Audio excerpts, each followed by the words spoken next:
আজব দেশের ধন্য রাজা, দেশজোড়া তার নাম।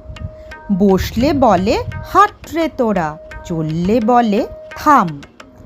রাজ্যে ছিল শান্তি সিপাই মন্ত্রী কয়েক জোড়া।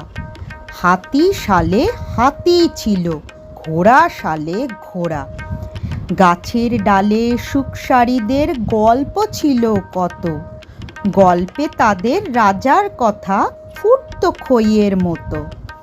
চাষির মাঠে ধান ফলে না, ফসল গেল কই। রাজা বলে খাও গে সবাই রাঙা ধানের খই।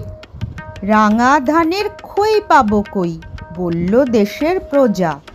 খই ফুরোলো দই ফুরোলো, নেইকো পিঠের মজা। আর কটা দিন সবুর করো, বলেন রাজা হেসে। ফলবে মেওয়া সোনা দানায়, রাজ্যি যাবে ভেসে। এই না বলে স্বপ্নে রাজা দেখেন সোনার ঘোড়া। প্রজা দেখে রাজার মুকুট কাগজ দিয়ে গড়া।